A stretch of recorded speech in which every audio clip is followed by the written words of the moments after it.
ಇನ್ನು ಸಿದ್ದರಾಮಯ್ಯನವರ ಬಜೆಟ್ ಅನ್ನು ಖಂಡಿಸಿ ಚಿಕ್ಕೋಡಿಯಲ್ಲಿ ಇವತ್ತು ಬಿಜೆಪಿ ಪ್ರತಿಭಟನೆಗೆ ಮುಂದಾಗಿರುವಂತದ್ದು ರೈತ ಪರವಲ್ಲದ ಬಜೆಟ್ ಇದು ಅಂತ ಆರೋಪಿಸಿ ಪ್ರತಿಭಟನೆ.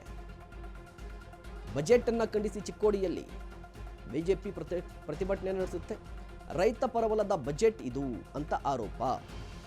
ನಿಪ್ಪಾಣಿಯ ಶಾಸಕರಾಗಿರುವಂತಹ ಶಶಿಕಲಾ ಜೊಲ್ಲೆ ನೇತೃತ್ವದಲ್ಲಿ ಹೋರಾಟ. ಮಾಜಿ ಸಂಸದರಾಗಿರುವಂತಹ ಅಣ್ಣಾ ಸಾಹೇಬ್ ಜೊಲ್ಲೆ ಸೇರಿದಂತೆ ಸ್ಥಳೀಯವಾಗಿರುವಂತಹ ಬಿಜೆಪಿ ನಾಯಕರು ಕೂಡ ಭಾಗಿಯಾಗ್ತಾರೆ. ನಿನ್ನೆ ಸಿದ್ದರಾಮಯ್ಯನವರು ಬಜೆಟ್ ಅನ್ನು ಮಂಡಿಸಿದ್ರು.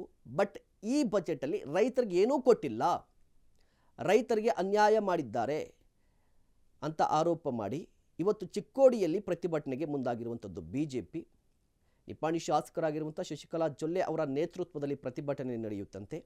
ಈ ಸಂದರ್ಭದಲ್ಲಿ ಮಾಜಿ ಸಂಸದರಾಗಿರುವಂಥ ಅಣ್ಣಾ ಸಾಹೇಬ್ ಜೊಲ್ಲೆ ಅವರು ಜೊತೆಗೆ ಸ್ಥಳೀಯವಾಗಿರುವಂಥ ಬಿಜೆಪಿ ಕಾರ್ಯಕರ್ತರು ನಾಯಕರು ಕೂಡ ಭಾಗಿಯಾಗ್ತಾರೆ. ಅಂದರೆ ಕಂಟಿನ್ಯೂಸ್ ಆಗಿ ಒಂದು ಕಡೆ ಬಿಜೆಪಿ ಸಿದ್ದರಾಮಯ್ಯನವರ ಬಜೆಟನ್ನು ಟೀಕೆ ಮಾಡ್ತಾನೆ ಇರುವಂಥದ್ದು. ಆರ್ ಅಶೋಕ್ ಅವರು ಸಾಬ್ರ ಬಜೆಟ್ ಅಂತ ಹೇಳಿದ್ರು. ಬಿಜೆಪಿ ನಾಯಕರೆಲ್ಲರೂ ಕೂಡ ಇದು ಅಲ್ಪಸಂಖ್ಯಾತರಿಗೆ ಮೀಸಲಾಗಿರುವಂಥ ಬಜೆಟ್ ಅಂತ ಟೀಕೆ ಮಾಡಿದರು. ಮತ್ತೊಂದು ಕಡೆ ಜೊಲ್ಲೆಯವರು ಕೂಡ ಇದು ಕಂಪ್ಲೀಟ್ ಆಗಿ ರೈತ ವಿರೋಧಿ, ರೈತರಿಗೆ ಏನೂ ಕೊಟ್ಟಿಲ್ಲ ಈ ಬಜೆಟ್ನಲ್ಲಿ ಅಂತ ಹೇಳಿ ಆರೋಪ ಮಾಡಿ ಪ್ರತಿಭಟನೆಗೆ ಮುಂದಾಗಿರುವಂಥದ್ದು.